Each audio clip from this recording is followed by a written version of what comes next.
नमस्कार फ्रेंड्स, मैं हूं नेहा। स्वागत है आपका इट इज़ नेहा में। हम कर रहे हैं लाइब्रेरियन ग्रेड थर्ड की प्रिपरेशन। तो आज का जो वीडियो है या फिर क्लास है वो टोटली बेस्ड है राजस्थान जीके पर। तो राजस्थान जीके जो हम पढ़ने वाले हैं, ना कोई बहुत सारे लाइक टॉपिक ना तो रटना है ना और कुछ करना है। हम एक ऑथेंटिक चीज़ पढ़ेंगे, लाइक जैसे जो एक पेपर हो चुका है। तो सबसे पहले जो मैंने पेपर लिया है वो इंडस्ट्रियल इंस्पेक्टर का जो पेपर हुआ था 2018 में, जो पेपर हुआ उसको डिस्कस करेंगे, जिससे कि उसमें लगभग 40 के आसपास राजस्थान जीके के क्वेश्चंस आ रखे हैं।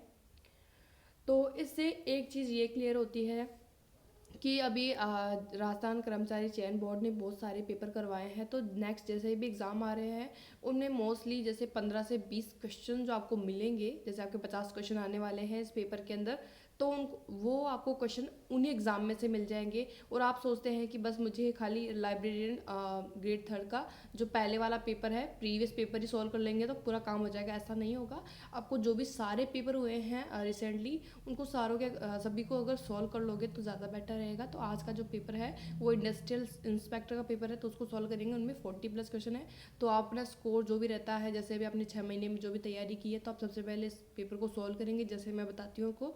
फिर अपना मार्क्स जो है आप बताएंगे कि इस पेपर को सॉल्व करने पर हमारे इतने मार्क्स आए हैं। तो चलिए स्टार्ट करते हैं आज का वीडियो।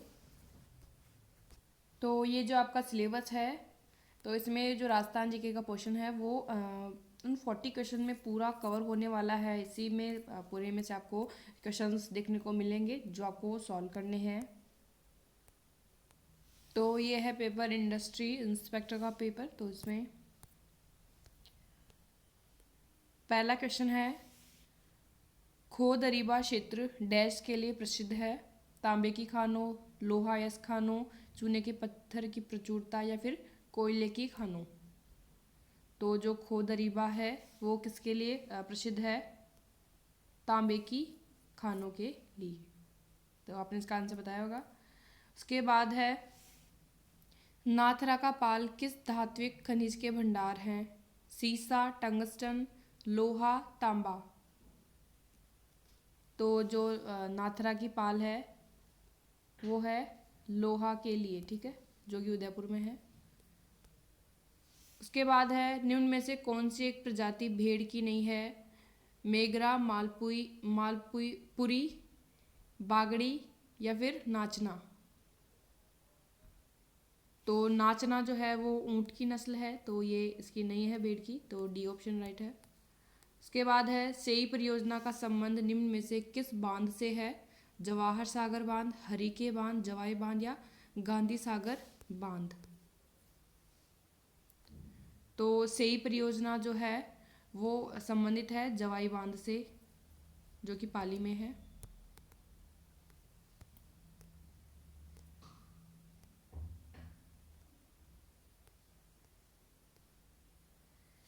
निम्न में से कौन सा एक मरुस्थलीकरण का कारण नहीं है? कठोर मौसमी परिस्थितियां, बढ़ती आबादी, वनोन्मूलन, अम्लीय भूमि का प्रयोग करना।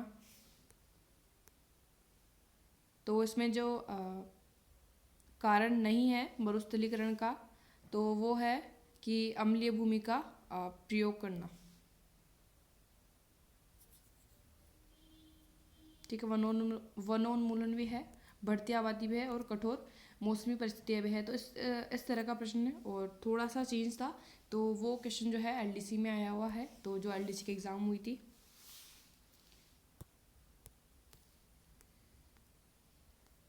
नेक्स्ट है, कौन सा क्षेत्र राजस्थान के BSSW प्रकार की जलवायु को कोपेन वर्गीकरण के अनुसार दर्शाता है? अरावली के उत्तर भाग, अरावली के दक्षिण का भाग, अरावली के पूर्व का भाग या अरावली के पश्चिम का भाग। तो जो BSSW है वो जो दर्शाता है वो दर्शाता है अरावली के पश्चिम भाग को। तो ये जो कॉपिंग का वर्गीकरण है वो मैं आपको एक बार ट्रिक से बता दूंगी, जिससे कि आपको लर्न हो जाएगा कि कैसे आपको लर्न करना है। पहले ये पेपर डिस्कस कर लेते हैं। रोतू राजस्थान के डैश जिले का आरक्षित वन्य क्षेत्र है? बीकानेर, चित्तौड़गढ़, चूरू या फिर नागौर।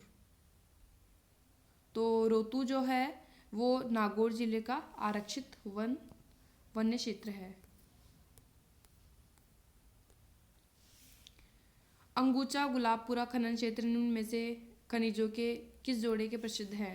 तो अंगुचा गुलाबपुरा में कौन कौन से खनिज पाए जाते हैं?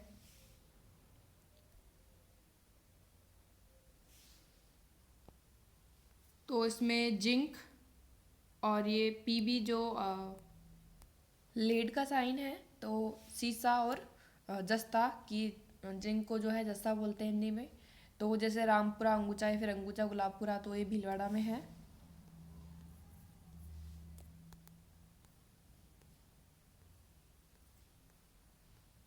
नौहर नहर परियोजना को निम्न में से किस स्रोत से जल मिलता है? रावी, व्यास, सतलुज, बिसलपुर, पांचना।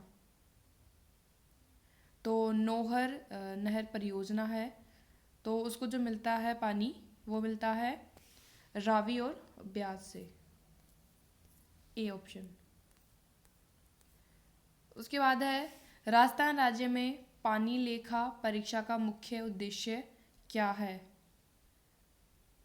तो जल संबंध संरचनाओं की प्रभाव उत्पादकता, रख रखाव और सुरक्षा, शहरी जल संरक्षण, नगर निगम और औद्योगिक जल संरक्षण, या फिर ग्रामीण और कृषि संबंधित जल संरक्षण। तो जो पानी लेखा परीक्षा है उसका जो उद्देश्य है वो पहला जो ऑप्शन है, जल संबंधी संरचनाओं को प्रभाव उत्पादकता, रख रखाव और सुरक्षा, ए ऑप्शन। नेक्स्ट है, निम्न में से कौन सा पठार माउंट आबू पर्वत स्थल से 8 किलोमीटर दूर गुरु शिखर चोटी के नीचे स्थित है? भोराट का पठार, मेसा का पठार, उड़िया का पठार और दक्कन का पठार।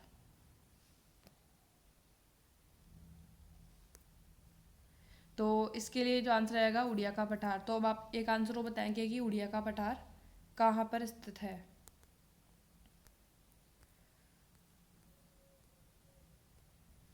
राजस्थान के पश्चिमी विक्षोभ चक्रवातों को डैश कहते हैं? लू, गरज बौछार, मावट, ओलावृष्टि। तो क्या कहेंगे? तो पश्चिमी विक्षोभों से जो बरसात होती है उसको जो बोलते हैं मावट बोलते हैं, ठीक है, जो सर्दियों में होती है। उसके बाद है राजस्थान का कल्प वृक्ष डैश है? ढाक ट्री, साल ट्री, खेजड़ी, पलास। तो कल्प वृक्ष जो है वो खेजड़ी है, सी। निम्नलिखित में से कौन सा राष्ट्रीय उद्यान राजस्थान का सबसे छोटा राष्ट्रीय उद्यान है? केवलादेव राष्ट्रीय उद्यान, राष्ट्रीय मरुउद्यान, रणथंभौर राष्ट्रीय मरुउद्यान, या मुकुंदरा हिल्स नेशनल पार्क। तो सबसे छोटा बताना है।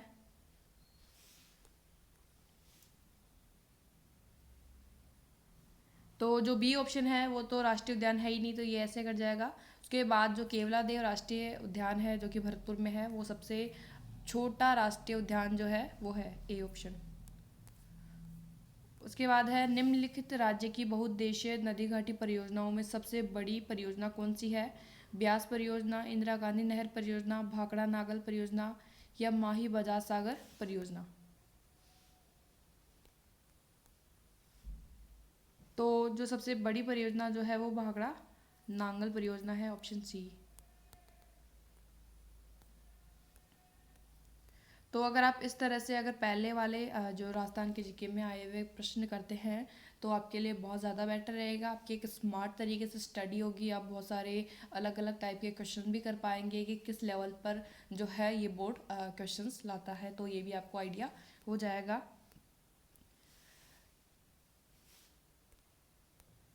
नेक्स्ट है, कान्हड़ देव प्रबंध का लेखक कौन है? पद्मनाभ, बीसल देव रासो, खुमान रासो, या प्रताप सिंह।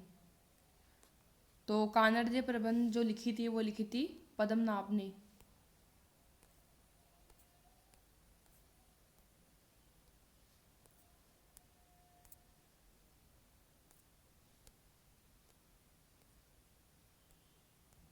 वीर विनोद के अनुसार हल्दीघाटी युद्ध में मुगल सेना की संख्या कितनी थी? 80,000, 10,000, 40,000, या फिर 16,000। तो वीर विनोद जो किसने लिखी थी? श्यामल दास ने। तो उनके अनुसार कितनी मुगल सेना थी, तो वो बताना है।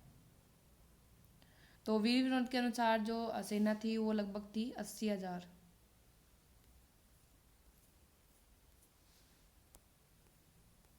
पिछुआई पेंटिंग का संबंध निम्न में से किससे है? मेड़ता, वृंदावन, पुष्कर या फिर नाथ द्वारा। तो पिछवाई जो पेंटिंग है वो नाथ द्वारा राजसमंद से संबंधित है, तो उसका ऑप्शन जो हो जाएगा नाथ द्वारा डी। उसके बाद है राजस्थान लोकगीतों में गाए जाने वाला नेतल का भरतार किस लोक देवता के संदर्भ में है? तो नेतल का भरतार मतलब आपको जो भी लोक देवता है सभी की आपको क्या इनकी पत्नियों के नाम भी आपको याद होने चाहिए। तो हड़बू जी, पाबू जी, रामदेव जी या फिर तेजा जी। तो क्या आंसर होगा इसका? तो नेतल देव जो थी वो रामदेव जी की पत्नी थी, तो ऑप्शन जो सी है वो राइट है। तो ये 45 नंबर का जो क्वेश्चन है वो डिलीट हो गया था, तो उसको नहीं करेंगे, ठीक है।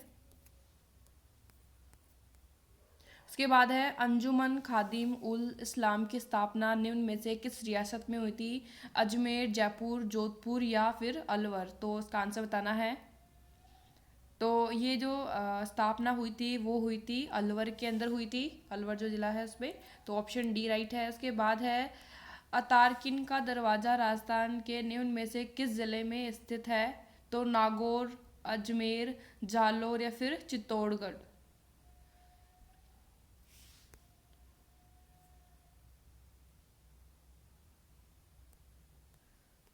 तो जो ये दरवाज़ा है तारकीन का वो नागौर में स्थित है, ए ऑप्शन। रावण हत्था को निम्न में से किससे बनाया जाता है? नारियल, इस्पात का बर्तन, कांच का बर्तन या फिर नीम की लकड़ी। तो रावण हत्था आपने देखा होगा, इस तरह का होता है। फिर उसके तो ये जो बना होता है वो नारियल से बना होता है।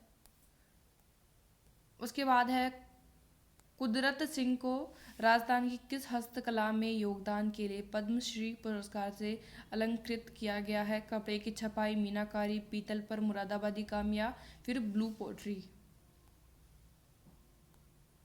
तो कुदरत सिंह को जो है वो मिला था पद्मश्री, तो वो मिला था मीनाकारी के लिए मिला था।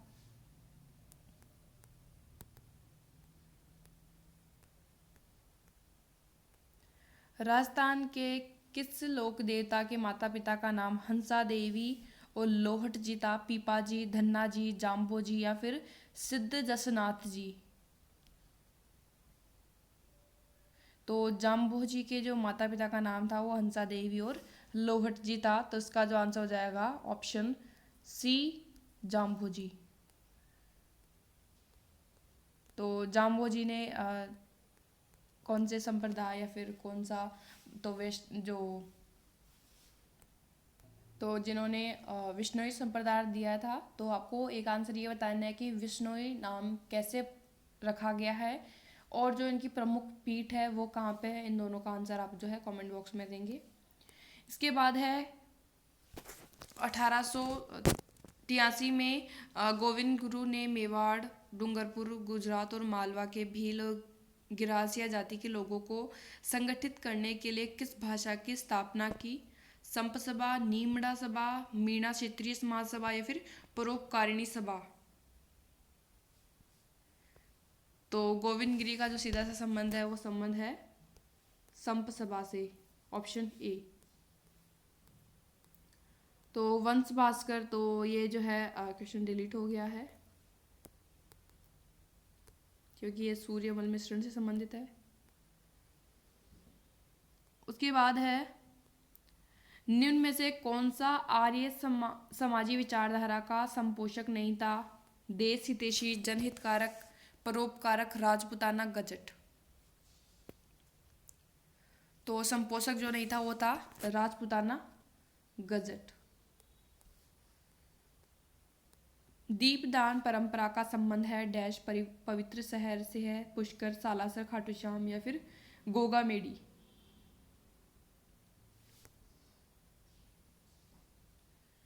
तो ये जो संबंध है वो पुष्कर से है, दीपदान परंपरा का। A option. भारत की आज़ादी के समय राजपूताना की देशी रियासतों की संख्या कितनी थी? 25, 19, 22 या फिर 29? तो देशी रियासतों की जो संख्या थी वो थी 19।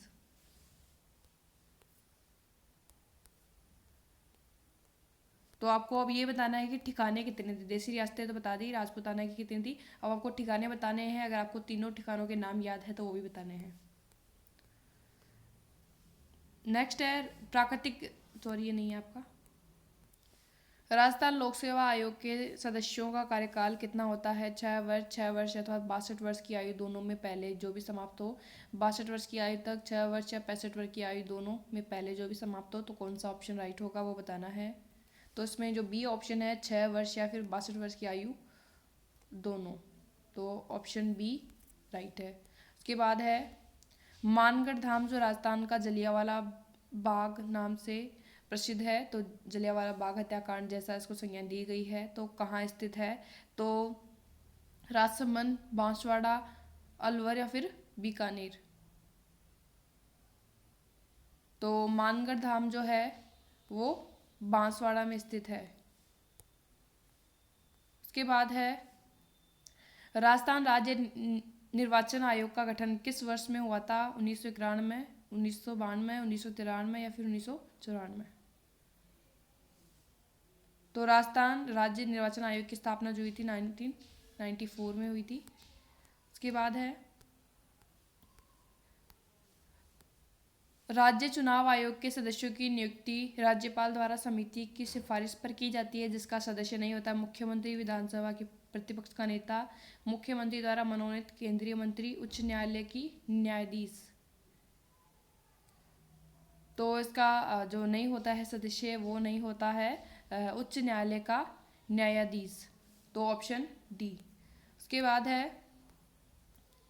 निम्न में से कौन सा राज्य चुनाव सूचना आयोग राजस्थान के संदर्भ में कौन सा कथन सही है? यह एक संवैधानिक निकाय है, यह स्वायत्तशासी निकाय है, इसका गठन 18 अप्रैल 2005 को हुआ था। तो सही जो जोड़ है वो कोड चुने हैं, सिर्फ एक या दो, 1, 2, 3 या फिर सिर्फ 3। तो वो बताना है आपको। तो इसमें 1 और 2 है वो ही सही है कि ये संवैधानिक निकाय है और एक स्वायत्तशासी निकाय है। तो इसमें जो बी ऑप्शन है वो राइट हो जाएगा। उसके बाद है ईवीएम मशीन में नोटा बटन का उपयोग पहली बार कौन से विधानसभा चुनाव में किया गया था? 11वां विधानसभा चुनाव 1998, 12वां विधानसभा चुनाव 2003, 13वां विधानसभा चुनाव 2008 या 14वां विधानसभा चुनाव 2013? तो ये पहली बार जो यूज़ किया गया था वो था ऑप्शन डी। तो इसका आंसर था ऑप्शन। तो नोटा की जो फुल फॉर्म होती है वो नन ऑफ द अबाव होती है। नेक्स्ट है 1956 में राज्य पुनर्गठन के बाद किस समिति की सिफारिश पर राजस्थान लोक सेवा आयोग को अजमेर स्थानांतरित किया गया? सत्यनारायण राव समिति, प्रशासनिक सुधार आयोग, सादिक अली समिति या फिर इनमें से कोई नहीं? तो कौन सा आंसर होगा? तो जो स्थानांतरित किया गया था वो किया गया था सत्यनारायण राव समिति की अध्यक्षता के आधार पर इन्होंने सुझाव दिया था। तो ये हो जाएगा ऑप्शन ए। तो इस तरह के आप अगर प्रश्न करते हैं तो काफ़ी बेटर रहेगा क्योंकि आपको एक लेवल भी मिलेगा और एक ये प्रोबेबिलिटी रहती है कि इनमें से क्वेश्चंस आएंगे। और ये फुल प्रूफ है, पहले के आप मेरे वीडियोस देख सकते हैं जिनमें मैंने आपको बता रहा है कि कैसे जो प्रश्न फिर से रिपीट हो रखे हैं। नेक्स्ट है सरपंच एवं उप सरपंच की उपस्थिति में ग्राम सभा की बैठक की अध्यक्षता कौन करता है? जिलाधीश, पंचायत सचिव, बीडीओ, ग्राम सभा द्वारा बहुमत उद्देश्य के लिए निर्वाचित व्यक्ति। तो ग्राम सभा द्वारा बहुमत उद्देश्य के लिए निर्वाचित व्यक्ति, तो ऑप्शन डी। उसके बाद है तो हालांकि इस तरह के तो क्वेश्चन आपके कम आएंगे क्योंकि इतनी पॉलिटी नहीं है इसमें। राजस्थान के प्रथम निर्वाचित मुख्यमंत्री कौन है? हीरालाल शास्त्री, मोहनलाल सुखाड़िया, टीकाराम पालीवाल या फिर हरिदेव जोशी? तो जो टीकाराम पालीवाल है वो राजस्थान के प्रथम निर्वाचित मुख्यमंत्री थे। उसके बाद है निम्न में से कौन सा संविधान संशोधन राजस्थान में मंत्रिपरिषद के आकार को परिसीमित करता है? 42वां संविधान संशोधन, 44वां, 91वां, फिर 122वां। तो इसमें आंसर बताना है आपको। तो इसमें जो 91वां संविधान संशोधन है वो मंत्रिपरिषद के आकार को परिसीमित करता है। Option C. जयपुर मेट्रो की शुरुआत कब हुई? 2014, 2015, 2016 या 2017? तो 2015 में जो है जयपुर मेट्रो की शुरुआत हुई थी। पंचायती राज संस्थाओं में चुनाव लड़ने के लिए न्यूनतम शैक्षिक योग्यताएं तय करने वाला पहला राज्य कौन सा है? राजस्थान, आंध्र प्रदेश, मध्य प्रदेश या फिर कर्नाटक? तो इसमें जो आंसर होगा राजस्थान होगा। नेक्स्ट है HPCL राजस्थान रिफाइनरी लिमिटेड कहाँ स्थित है? बाड़मेर, जोधपुर, जालोर या फिर बूंदी? तो HPCL की जो रिफाइनरी है वो बाड़मेर में स्थित है। तो ये थे जो इंडस्ट्री इंस्पेक्टर का जो पेपर था उसमें लगभग 100 क्वेश्चन थे। उनमें से जो 40 के लगभग जो है क्वेश्चन वो राजस्थान जीके के थे।